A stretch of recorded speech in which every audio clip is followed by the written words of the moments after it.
श्री स्वामी समर्थ. जय जय रामकृष्ण हरी. आषाढी एकादशी आज आहे. आषाढी एकादशी हा दिवस म्हणजे प्रत्येक वारकऱ्याच्या आयुष्यातील आनंदाचा आणि भक्तीचा सोहळा असतो. विठुरायाच्या भेटीची ओढ मनात घेऊन लाखो वारकरी टाळ मृदुंगाच्या गजरात अभंग गात पंढरपूरच्या दिशेने चालत राहतात. त्यांच्या पावलामध्ये थकवा नसतो, कारण प्रत्येक पावलागणीच त्यांच्या सोबत असतो आपला लाडका विठुराया. विठ्ठल म्हणजेच श्रद्धा, विश्वास आणि प्रेम. विटेवरी उभा राहून तो प्रत्येक भक्ताची वाट पाहत असतो. भक्ताच्या मनात निस्वार्थी प्रेम आणि भक्ती चांगुलपणा असेल तर विठुरायाचे दर्शन फक्त मंदिरातच नाही तर प्रत्येक चांगल्या कर्मात घडत असते. आज आषाढी एकादशी निमित्त आपण पण या पवित्र दिवशी विठ्ठलाच्या चरणी आपलं मन अर्पण करूया. आपल्या कुटुंबासाठी, समाजासाठी आणि संपूर्ण जगासाठी सुख, समाधान, शांती आणि समृद्धी लाभो हीच विठ्ठल चरणी प्रार्थना करूया. सर्व ताईंना नमस्कार. आषाढी एकादशीच्या तुम्हा सर्वांना मनपूर्वक शुभेच्छा. आजचा दिवस विठ्ठल भक्तासाठी अतिशय पवित्र आणि मंगलमय जावं. चला तर मग माझ्यासोबत या संपूर्ण दिवसाचा प्रवास अनुभवूया. सर्व ताईंना श्री स्वामी समर्थ. शुभ सकाळ ताईंनो. कशा आहे सर्वजणी? आय होप मस्त आणि मजेतच असाल. माझी सकाळ आज मस्त फ्रेश अशा वातावरणाने झाली होती. आज सकाळी लवकर उठून वगैरे आंघोळ वगैरे झाली की पहिले दरवाजाची स्वच्छता वगैरे करून घेतली, झाडून रांगोळ वगैरे काढून घेतली दरवाज्यातून आणि आतमध्ये पण सगळी देवपूजा करून घेतली आणि लगेचच आज विठ्ठल रुक्मिणीचं म्हणजे माझ्याकडे विठ्ठलाची मूर्ती आणि विठ्ठल रुक्मिणीची छोटीशी येते. सर्वांची पूजा वगैरे करून घेतली. तरच म्हणजे आले किचनमध्ये. आता किचनमध्ये आले की पहिले गॅस वगैरे क्लीन करून घेतला. रात्री पुसायचा राहिला होता, थोडासा उशीर झाल्यामुळे, लाईट नव्हती तर त्यामुळे. तर आता म्हटलं चला गॅसची साफसफाई करून घेतली. त्यानंतर पहिले बनवून घातला चहा बनवल्याच्या नंतर आहे ना मग बाकीचे कामं वगैरे होतात. आता आज स्वयंपाक म्हणजे स्वयंपाकामध्ये सगळं बाकीचं फराळीचं बनवायचं. तर त्यासाठी मी आज म्हणजे गॅस वगैरे क्लीन करून घेतला आणि म्हटलं अगोदर चहा बनवून घेऊया. कसं आहे, चहा बनवून झालं ना की बाकीचे कामं आपले चालू झाली ना की मग नंतर आपण असं छोटे मोठे कामं विसरून जातो. त्यामुळं आणि कसं आहे, थंड वातावरणात सकाळी पहिले चहा घेतला ना की मग नंतर आपले कामे आपल्याला समजतात करण्याची. तर त्यामुळं मग मी पहिले चहा बनवून घेतला. त्यानंतर दूध तापाय ठेवला. आता सध्या तर थंडीचं वातावरण आहे तरी पण तापून ठेवत असते खराब नाही हो म्हणून. आणि दूध तापते तोपर्यंत एकीकडे बटाटे कट करून घेतले. तोपर्यंत माझा चहा पण थंड झाला पिण्यासाठी. आणि बटाटे कट केले की लगेच कुकरला लावून दिले उकडण्यासाठी. पातले थोडा टाईम लागतो कुकरला, लवकर उकडतात त्यामुळे. आणि दूध तापते ते एक साईडला बटाटे पण उकडतात. तोपर्यंत लगेचच तयारी करून घ्यायची ती म्हणजे भाकरी. आता भाकरी कोणी भाकरी म्हणतं, कोणी दशमी म्हणतं. प्रत्येक म्हणजे साईडनं वेगवेगळं बोललं जातं. तर आता तेच मला बनवून घ्यायचे होतं. त्यासाठी मी कालच भगर धुवून थोडं फॅनला सुकायला ठेवली होती. आता पावसाळा असल्यामुळे खूप वेळ लागला सुकण्यासाठी. किंवा उन्हाळा हिवाळा असेल ना एवढा वेळ लागत नाही. आणि जरी पावसाळ्यात पण थंड वातावरण, पाऊस चालू नसेल तर नाही लागत. पण आता सध्या पाऊस चालू असल्यामुळे खूप वेळ लागला. तर तरी पण संध्याकाळपर्यंत ती चांगली सुकली होती. त्यानंतर मी मिक्सरला फिरून घेतली, बारीक पीठ करून घेतली त्याचं. आता ती सकाळी मला आता त्याच्या करायच्या होत्या, कारण आपण अर्धा आणि 1 किलो बाहेर नेऊ शकत नाही. तेवढं छोटंसं कोणी दळून पण देणार नाही आपल्याला. त्यापेक्षा म्हटलं चला आता आपलं घरच्या घरीच काहीतरी करावं लागतं. तर त्यासाठी मग मी त्यासाठी तशी करून घेतलं होतं पीठ. ते आता रात्रीच करून घेतलं होतं, कारण लाईटची काही शक्यता नसते. त्यामुळं आतापर्यंत तर गेली नाही सकाळी उठल्यापासून, पण काही सांगू शकत नाही जाते एखाद्या दिवस. त्यामुळं रात्रीची तयारी करून ठेवली. त्यावर मी त्यासाठी शेंगदाणे पण रात्रीच भाजून मिक्सरला कुट्टा वगैरे करून घेतला होता शेंगदाण्याचा पण. सकाळी प्रॉब्लेम होणे मग राहिलं फक्त म्हणजे मिरचीचं वाटण. तर ते बघता येईल म्हटलं, कुटून वगैरे करता येईल. त्यासाठी पूर्वतयारी मी बऱ्यापैकी कालच केली होती. आता आज इथं चहा वगैरे घेतला मी, थंड झाला होता. तर आता इथं मला जी दशमी बनवायची होती ना भगरीची, त्यासाठी मी थोडंसं कोमट पाणी घेऊन त्याच्यामध्ये थोडंसं पीठ हाटून घेणार होते, कारण थंड पाण्यामध्ये ती दशमी बनत नाहीत, मोडती त्यामुळं. आणि आता तोपर्यंत इकडं पाणी गरम होईपर्यंत बटाटे लावले होते, चहा पिऊन घेतला, दूध पण तापून झालं होतं. आता थोडंसं मिक्सरला हिरवी मिरची पण फिरून घेतली, म्हणजे साबुदाण्याला आणि भाजीला वगैरे बटाट्याचे लागण त्यासाठी. मग कारण लाईट जर गेली तर त्यामुळे मग म्हटलं आहे तोपर्यंत करून घ्यावं. तर मिरची फिरून घेतली ना. आता थोडंसं पीठ असं बेसन करतो ना तशा पद्धतीने थोडंसं हाटून घ्यायचं. त्यानंतर मग आपल्याला ती दशमी बनवता येते. थोडंसं म्हणजे पीठ आणि थोडंसं हे गरम केलेलं बेसनासारखं जे पीठ आहे ना आपण हाटून घेतलेलं पातेल्यामध्ये, ते थोडं दोन्ही मिक्स करून त्याची दशमी बनवायची. छान अशी दशमी बनते. तुम्ही कोणत्या पद्धतीने करता, म्हणजे धुतलेली भगर थोडी ओली असते ती दळता की वाळलेलीच भगर दळून आणता तर त्या कसं करता ते मला नक्की सांगा. आता मी तर असं करते आणि थोडीफार असल्यामुळे बाहेर नाही नेऊ शकत आपण, कोण देणार आहे आपल्याला. त्यासाठी आता इथं मी दशमी थापून घेतली, पण मी ना खाली बसून घेतली, कारण उभा राहून आता नसतं जमलं. म्हणून म्हटलं चला खाली बसूनच करून घेऊ आणि बरं पडतं खाली बसून. म्हणून मी सध्या तर आता खाली बसूनच भाकरी वगैरे करते. आणि दशमी पण आज खाली बसूनच घेतली करून. नाहीतर काय करत असते, चपाती वगैरे तर करत असते उभा राहून. पण म्हटलं हे चला थोडंसं खाली बसूनच करावं, गरम असल्यामुळे थोडंसं भाजत होते हात. पण आता थंडीचं वातावरण असल्यामुळे बरं पडत होतं. तर ते दशमी आपण बनवून घ्यायचे होतं, 3-4 बनवून घेतले. आणि थोडीशी साबुदाण्याची उसळ पण बनवायची. तर बघू काय काय बनवून होतं वेळेपर्यंत, कारण त्यांना जायचं असतं ड्युटीला. तोपर्यंत आपलं सगळं होणं पण गरजेचं असतं. ते जाईपर्यंत कसं आहे आज उपवास आहे रोजच्यापेक्षा कसं वेगळं असतं. थोडं बनवण्यामध्ये खूप वेळ जातो आणि नैवेद्य वगैरे दाखवल्याशिवाय आपण काय घरी घेऊ म्हणजे खाऊ शकत नाही. त्यामुळं तर आता मी बनवत होते, एक साईडला बटाटे उकडले होते, ते गॅस बंद करून ठेवला.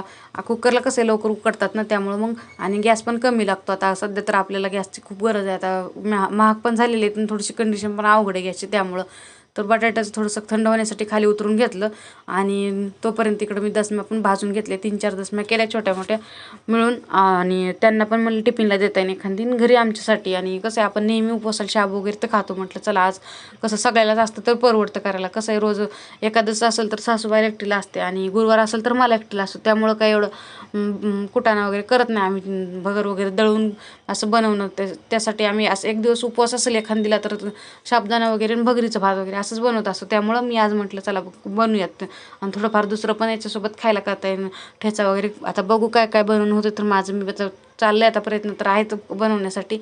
आता हे भगरीची भाकर आहे ना, म्हणजे असेल ना तर बरं पडतं आपल्याला साबुदाण्याची खिचडीपेक्षा. उपवास वगैरे असेल तर खायला.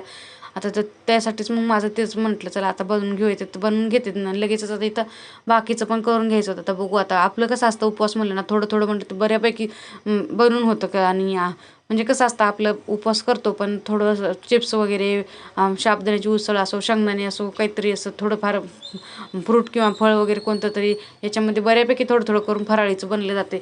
आणि कसं आहे थोडं कोणी शाबू खातं, कोणी भगर खातं, प्रत्येकाचं खाण्याचं वेगवेगळं असतं. त्यामुळे थोडं घरात सगळ्याला उपवास असल्या बनवावंच लागतं. ज्याला जे खायचं ते खाऊ शकतात मग त्यामुळे.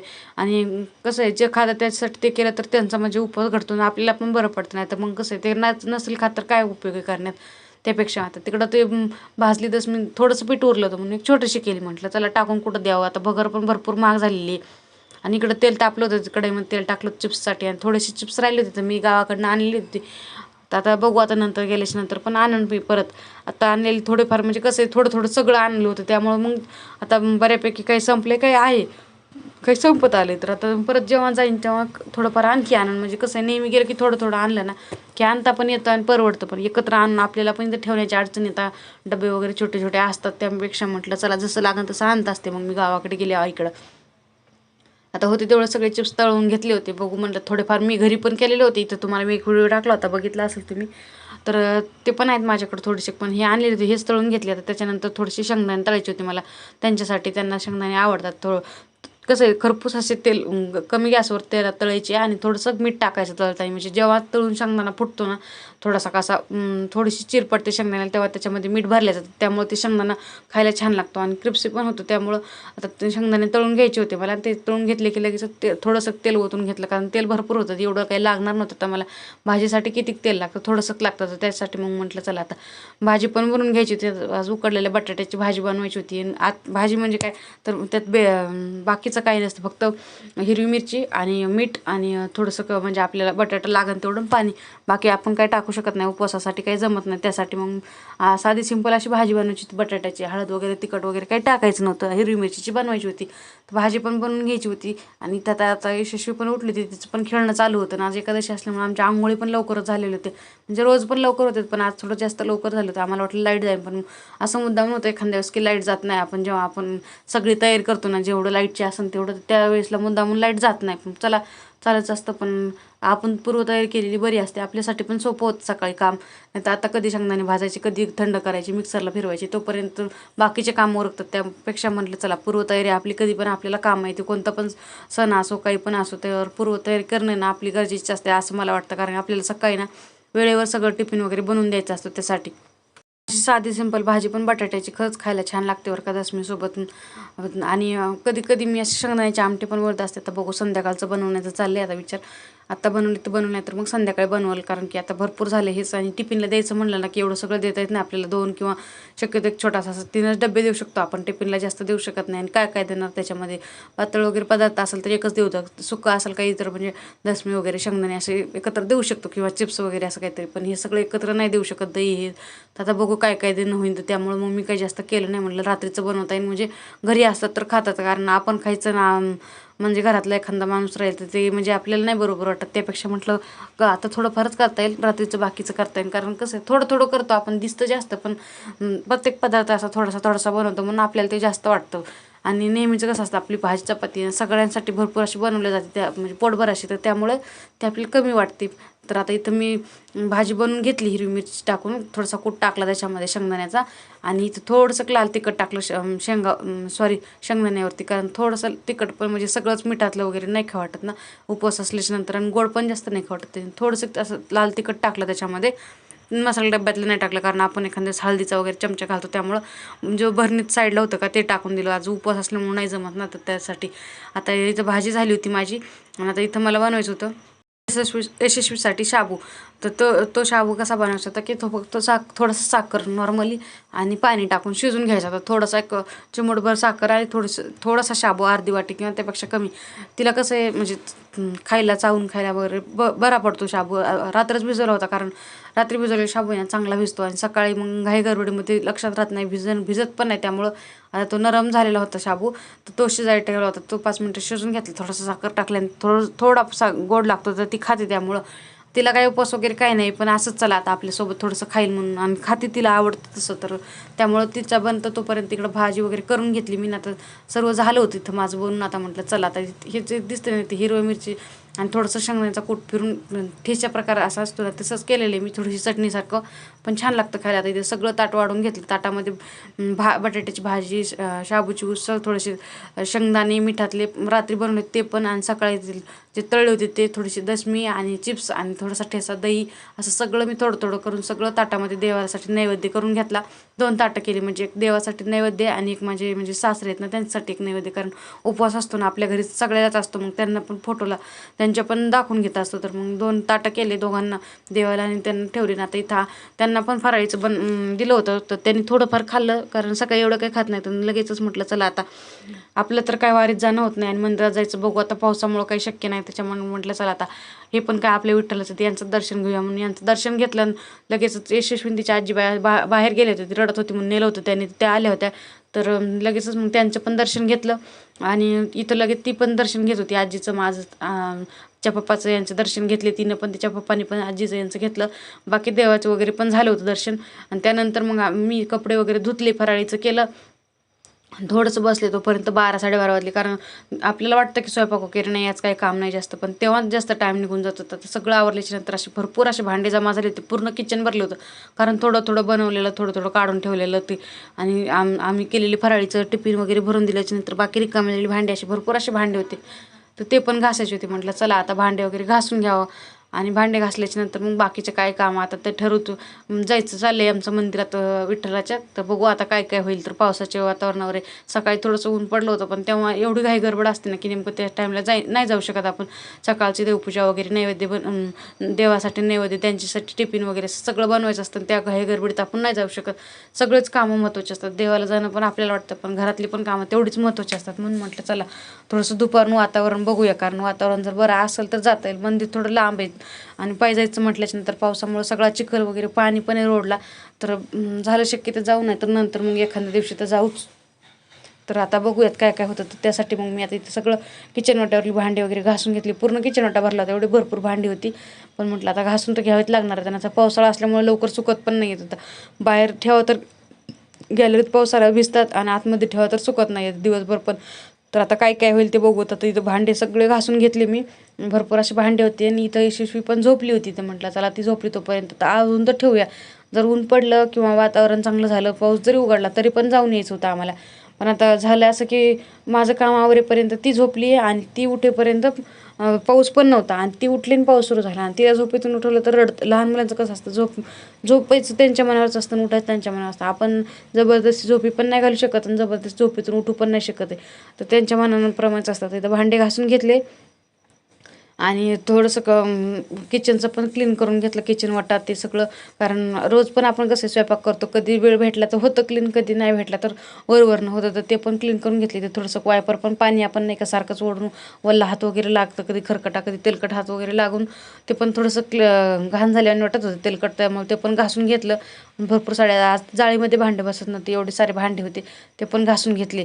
आणि कसं आहे, थोडं आपण म्हणतो की थोडं थोडं, पण थोडं थोडं करता करता भरपूर असं भांडे झाले होते, तर ते सगळे क्लीन करून घेतले मी. आता माझं एकच काम राहिले ते म्हणजे फरशायचं. आता बघू फरशा वगैरे आज पुसण्याचं चाललं आहे. थोडंसं म्हणजे पावसाचं वातावरण असं थोडंसं फ्रेश झाल्यासारखं झाले, पण ती झोपल्यामुळं आता मंदिरात जायचं आमचं काय होईल ते बघू आता.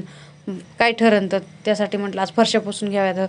आणि काय होते की पावसामुळे ना सगळं थंड वातावरणामुळे ना एवढी थंड पडतात ना फरशा बिन, असं पाऊल पण नाही ठेवा वाटत आहे. आणि पुसल्याच्या नंतर आणखी थंड पडतात आणि लवकर सुकत नाहीत. आणि जर लाईट गेली ना त्यामध्ये तर आणखी अवघड होतं. आणि ह्या फरशीवर आहे ना पांढऱ्या, खरं सांगायचं म्हणजे ना पाणी दिसत नाही, त्यामुळे ना मी तर 2-3 वेळेस पडले या फरशीवर. त्याच्यामुळे खूप रिस्की आहे.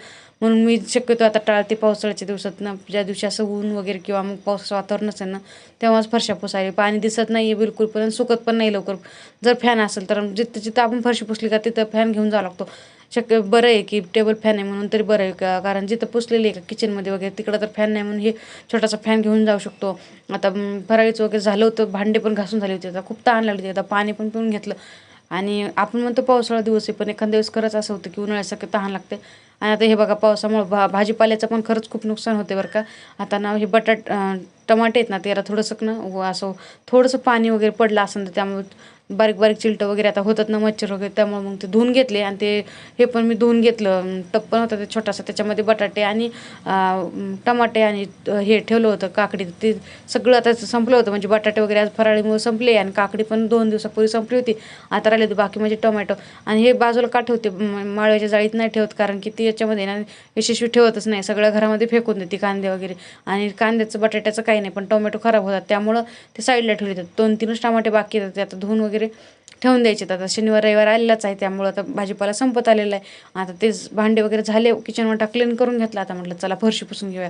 तर तिची आजीबाई तिच्यापाशी बसल्या होत्या, कारण झोपेतून वगैरे उठली तर लक्ष ठेवण्यासाठी. मग म्हटलं चला आता माझी फरशी पुसून होईल म्हटलं तोपर्यंत, मग नंतर बघू. आता तोपर्यंत माझं बाकीचं मी आवरून घेणार होते. आणि ती झोपली तोपर्यंत बरं पडतं, कारण फिरली तर मग परत ओल्याची पाय घसरण्याची भीती, कारण मी पडू शकते तर तिथं सहजच पडणार, कारण तिला तेवढं कळत नाही पाणी वगैरे. आता बेडरूम पुसून घेतली होती, तर हॉलमध्ये आले, हॉल पण पुसून घेतला. आणि लगेचच मग किचन पण पुसून घेतलं, सगळं पुसून घेतलं. आणि थोडं थोडं करून जसं जमन तसं करून आज लाईट टिकली म्हणजे राहिली, त्याच्यामुळं ना मला जमलं. सगळे माझी लाईटवरले कामं वगैरे झाली बाकीची बी. आता इथं पण फॅन लावून मी सगळं सुकून घेतलं. आणि किचनमध्ये लगेचच फॅन लावून दिला, ते पण सगळं सुकून घेतलं. आणि थोडासा आराम केला दुपारी. म्हटलं चला आज थोडंसं कसं होतं ना. आणि हे म्हणजे काय माहिती आहे का, जसं गाऊनवरती काम पटापट होतं का, तसं साडीवरती काम होत नाही, थोडा वेळ लागतो. त्यामुळे पण मला आज काही काम म्हणजे जास्त काही काम नसतं, शिल्लकचं काही काम न करता मला आज 2 वाजले माझं सगळं काम आवरेपर्यंत. आणि त्यानंतर थोडासा आराम केला की आणि तोपर्यंत पाऊस उघडला होता, तर यशस्वी झोपलेली होती. तिला उठेपर्यंत तर पाऊस परत सुरू झाला होता. म्हणून मग मी काय केलेच नाही. म्हटलं जाऊ दे, आपण आता एखाद्या सोमवारी किंवा मग गुरुवारी जाऊया, म्हणजे कसं स्वामीचं दर्शन होईल. सोमवारी गेलं तर महादेवाचं पण दर्शन होईल. अशा विचारानं जाऊयात आता एखादा दिवस ठरवून. आता बघू काय काय ठरतं, कारण पाऊस उघडण्याचं नावच घेत नाही. जरी थोडाफार उघडला तेव्हा आपण काहीतरी कामात असतो, किंवा मग ती झोपलेली असते, तर अशा कोणत्या तरी कारणामुळं राहून जातं. आणि बाहेर पडणं पण आता मुश्किल आहे, कारण कसं आहे पाऊस कधी येईल त्याची काही शक्यता नसते. आभाळ असो किंवा नसो, पाऊस सारखा चालूच आहे. त्यामुळं आता इथं मी संध्याकाळच्या टाईमला थोडंसं खाली बसून दाखवली, पण माझ्या लक्षात नाही आलं की ती म्हणजे कॅमेरा वगैरे थोडंसं खाली सरकून घ्यायचा होता मला. तर लक्षात नाही आलं, कारण तिथं यशस्वी जवळ येत होती सारखीच, म्हणून मी थोडं साईडला सरकले होते. आणि गरम होतं ते, जेव्हा मी ते बनवते ना 10 मिनिटं, त्याचं पीठ ते जे आहे ना बेसनसारखं हाटून घेतलं, ते गरम असतं, त्यामुळे मी थोडंसं साईडला बसले होते, त्यामुळे ते दिसलंच नाही, पण थापून घेतली होती मी. तर मस्त अशी बनते बरं का. तुम्ही एखाद्या दिवस असं म्हणजे अर्जंट इमर्जन्सीमध्ये जेव्हा आपल्याला करायचं असेल, तेव्हा घरच्या घरी किंवा बाहेर जाणं शक्य नसेल, किंवा मग थोडंफार करायचे असतील 2-3 10 मिनिटं, तेव्हा कोणी 1 आणि अर्धा किलो दळून देऊ पण शकत नाही. जास्त शक्यतो मोठ्या गिरणीवाले देतच नाहीत, छोटे गावातील देत असतील, पण मोठ्या गिरणीवाले कोणी देत नाहीत. तेव्हा असं करून बघायचं. थोडी बगर आहे ना, म्हणजे जास्त पूर्ण वाळली पण नाही पाहिजे, पूर्ण ओली पण नाही पाहिजे. असं आंबट ओली असते ना तशी झाली की मग मिक्सरमधून फिरून घ्यायची, म्हणजे जमतं ते. आणि पीठ पण छान असं बारीक येतं, त्याच्यामध्ये बिलकुल काहीच निघत नाही. मग मी तसंच करत असते. तर आता लगेच मला दशमी करून घ्यायची होती, आता एकच करायची होती, कारण बाकीचे सकाळचे पण थोडीफार होती उरलेली, त्यामुळं तिथे मिरच्या वगैरे धुवून घेतल्या होत्या मी, त्या पण मिक्सरला फिरून घ्यायचे. आता थोडंसं शेंगदाण्याची आमटी वगैरे बनवून घेऊ म्हटलं. वाटते प्रत्येक घरामध्ये हा उपवास केला जातो, आषाढी एकादशी. आणि कसं असतं, वर्षामधून एकच ही एकादशी असते की ती मोठी मानली जाते, आषाढी एकादशी. कारण ह्यावेळेस ना पंढरपूरला सगळे वारकरी आपले दिंडी घेऊन जात असतात तिथं, त्यामुळं माझ्या पण पप्पाची एक दिंडी, ते पण म्हणजे बऱ्यापैकी त्यांच्या पण दिंडीमध्ये भरपूर अशी माणसं असतात, ते पण पंढरपूरला जातात. ते पण म्हणजे आता पोहोचलेत, कारण एकादशीला पूर्ण दिंड्या पंढरपूरमध्ये पोहोचलेले असतात. खरं सांगायचं म्हणलं ना, पंढरपूर म्हणजे आपल्या सर्वांचं माहेरघरच असतं. विठ्ठल भक्ती म्हणजे मनाला मिळणारी शांतता आणि आत्म्याला मिळणारा आधार असतो. पंढरपूरचा विठुराया आपल्या भक्ताची प्रेमाने वाट पाहत विटेवर उभा राहतो, विटेवर उभा असतो, अशी प्रत्येक वारकऱ्याची श्रद्धा असते. वारकरी संप्रदायात भक्तीला खूप महत्त्व आहे. टाळ मृदुंगाच्या गजरात, अभंगाच्या स्वरात आणि रामकृष्ण हरी या नामस्मरणात भक्त स्वतःला विसरून जातो. विठ्ठलाचे नाम घेतच मनातील चिंता दूर आणि थका दूर होऊन एक वेगळीच ऊर्जा मिळते. एवढा खूप सारा पाऊस झाला यावर्षी, पण आपण घराच्या बाहेर नाही पडू शकलो, पण एवढे वारकरी, आपला वारकरी संप्रदाय आहे ना आपला, खरंच महाराष्ट्र खूप छान आहे. त्यामध्ये आपण आपल्या महाराष्ट्रामध्ये एवढे सारे देव आहेत आणि एवढे सारे वारकरी येत ना. आता आपण जेव्हा बघतो ना तेव्हा खरं तर आता पंढरपूरमध्ये एवढी गर्दी, खूप असे वारकरी गेलेले आहेत. लाखोच्या संख्येने वारकरी मंडळी आपली विठ्ठलाच्या भक्तीच्या आणि नामस्मरण करत पायवारी करत आहेत. 20-25 मला वाटतं शक्यतो 25 ते 30 दिवस जवळजवळ जातात त्यांचे सगळ्यांचे. पण एवढा पाऊस असो, ऊन असो, त्याचा एक पण क्षणाचा विचार न करता एवढे सगळे नामस्मरण करत विठ्ठलाची पायवारी करतात. खरंच ना, खरंच खूप म्हणजे असं अभिमान वाटतो आपल्याला त्या माणसाचा, की जो घरात पण म्हणजे असं आपण असून पण पावसाच्या बाहेर नाही निघू शकत, ते पण एवढ्या पावसामध्ये रेनकोट वगैरे किंवा काहीतरी सुविधा करून पायवारी करत असतात. तर त्यांच्या प्रत्येक शब्दात, प्रत्येक मनात, पावलात विठ्ठलाचं नामस्मरण असतं. त्याचे विठ्ठलाचे सगळं नामस्मरण आणि त्यांचे एक कसं असतं की एक ऊर्जा तयार होत असते देवाची. त्याच्यात सर्व ऊर्जेच्या भक्तिभावानेच सर्वजण असे मिळून मिसळून विठ्ठलाच्या दर्शनासाठी पायवारी करत असतात. आळंदीमध्ये येतात आणि आळंदीमधून म्हणजे माझे पप्पा आहेत ना, आळंदीमध्ये येतात आणि तिथून दिंडी सुरू होते त्यांची. मग पुणे, सासवड असे मुक्काम घेत असे सर्व दिंड्या एकामागे एक रथाच्या मागे जात असतात. आपल्या माऊलीची पालखी घेऊन तिथून पुढे चालू होते, ज्ञानेश्वर माऊलीची पालखीपासून. तर माझ्या पप्पाची पण दिंडी येतं, त्यांचं काहीतरी पालखीच्या मागं काहीतरी 3रा का 4था असं काहीतरी नंबर आहे. अशा सर्व पालखीच्या मागं दिंड्या जात असतात आणि सर्व दिंड्या एकामागे एक असे सर्व पोलीस प्रशासनाच्या शिस्तीत व्यवस्थितपणे सर्व ॲम्ब्युलन्स वगैरे सगळी सुविधा सोबत ठेवून दिंड्या सर्व पंढरपूरपर्यंत 20 ते 22 दिवसाचा प्रवास करून पोहोचत असतात तिथे आषाढी एकादशीपर्यंत. आणि तीच मग मोठी एकादशी, की तेव्हा तिथं सर्व दिंड्या पोहोचलेली असतात. त्यामुळे पूर्ण पंढरपूर असं गजबजलेलं असतं वारकरी संप्रदायानं. ज्ञानेश्वर, संत तुकाराम, नामदेव, संत एकनाथ यांसारख्या संतांनी विठ्ठल भक्ताचा संदेश घराघरात पोहोचलेला आहे. त्यांनी शिकवले की देवापर्यंत पोहोचण्याचा सर्वात सोपा मार्ग म्हणजेच प्रेम, नम्रता आणि नामस्मरण. सर्वात मोठं म्हणजेच नामस्मरण. देवाचं कोणता पण देव असो तिथपर्यंत पोहोचण्याची असं नाही की देव म्हणजे देव करणं म्हणजे त्या ठिकाणी जाणं, दर्शन घेणं. मनातून नामस्मरण केलं की देव आपल्यासोबत राहतोच. आषाढी एकादशी हा भक्तीचा महामार्गच आहे. या दिवशी मनापासून केलेली नामस्मरण, प्रार्थना आणि सेवा यामुळे मन प्रसन्न आणि जीवनाला नवीन दिशा मिळते. चला तर आता माझं इथपर्यंत आलं होतं स्वयंपाक. आता स्वयंपाक म्हणजे तेच की फराळीचं वगैरे बनवणं. आता इथं दशमी वगैरे बनवून झाली होती, पण आता चालू होतं माझं ते म्हणजे आता आमटी करायची होती, त्यासाठी वाटण. तर आमटी म्हणजे शेंगदाणे आणि थोडीशी हिरवी मिरची, मीठ हे सगळं टाकून फिरून घ्यायचं, थोडंसं पाणी टाकून, आणि त्याची फोडणी टाकायची तेलामध्ये. तर आज तर काय आपण मोहरी, जिरे, हळद वगैरे नाही वापरत, त्यामुळं ते तेलामध्ये सिंपल अशी फोडणी टाकायची. थोडं 2-3 मिनटं चांगली एक उकळी आल्याच्या नंतर ना कमी गॅसवर थोडंसं वेळ ठेवायचं आणि मस्त असं थोडंसं शिजून घेतलं की छान लागते. आणि इथं थोडंसं केशूला माझ्याकडे यायचं होतं, का तिचं असं मध्ये सारखा चालू असतं लाड घालणं, तर ती पण आली होती. तिला घेऊन मग थोडंसं घेतलं आणि मग आमटी वगैरे बनवून घेतली. आता संध्याकाळी इथं वडे बनवायचे, ते वडे बनवून देवाला नैवेद्य वगैरे दाखवून घेतल्यानंतर आम्ही सर्वांनी मिळून एकत्र बसून फराळीचं वगैरे करून घेतलं. फराळीमध्ये आज थोडीशी केळी पण आणली होती, पण ती संध्याकाळी घेतली होती खायला. सकाळी त्यांना घाई होती, ती गेल्याच्या नंतर आणली होती. त्यामुळं मग देवाला वगैरे ठेवून घेतली नैवेद्य झाल्याच्या नंतर, कारण नैवेद्य झाल्याच्या नंतर मी जाऊन आणली होती दुपार, त्यामुळं. तर आता इथं वडे वगैरे बनवून घेतले साबुदाण्याची. त्याची रेसिपी बघायची असेल तर मी शॉर्ट व्हिडिओमध्ये एक टाकलेली आहे, तुम्हाला बघायची असेल तर बघू शकता. ती एक आपल्या चॅनलवर अपलोड आहे. आणि आता इथं वडे वगैरे बनवून नैवेद्य दाखवून घेतला आणि म्हटलं चला आता आम्ही पण फराळीचं वगैरे करून घेतलं.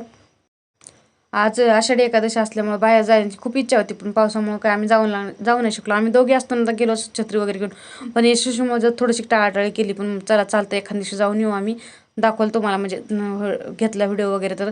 आणि मग दिवसभर पडणाऱ्या पावसामुळे नाही जाता आलं मला, पण काही हरकत नाही, जाऊ द्या. विठ्ठलाचं नामस्मरण करून घरीच आपण पूजा वगैरे करून घेतली. आपलं त्यांचं म्हणजे आपले पती म्हणजे त्यांचंच विठ्ठल मानून त्यांचं पण दर्शन करून घेतलं. सासूबाईचं दर्शन, घरातले ते सर्व देवाचे वगैरे दर्शन झाले. बाकीचं काही हरकत नाही, जाऊया एखाद दिवशी जेव्हा वेळ भेटेल तेव्हा. आपण नामस्मरण मनापासून केलं की नेहमी आपल्यासोबत देव असतो. त्यामुळे सोमवार किंवा गुरुवार नक्की दर्शनाला जाईल मी. आषाढीचा एकादशीचा दिवस तुम्हाला कसा वाटला तर नक्कीच कमेंटमध्ये सांगा. व्हिडिओ आवडलास लाईक, शेअर, सबस्क्राईब करा. आणि अशाच रोजच्या दिनचर्या आणि स्वामी सेवा तसेच भक्तिमय ब्लॉग पाहण्यासाठी माझ्या चॅनलला सबस्क्राईब करा. भेटूया पुन्हा नवीन एका व्हिडिओमध्ये. श्री स्वामी समर्थ.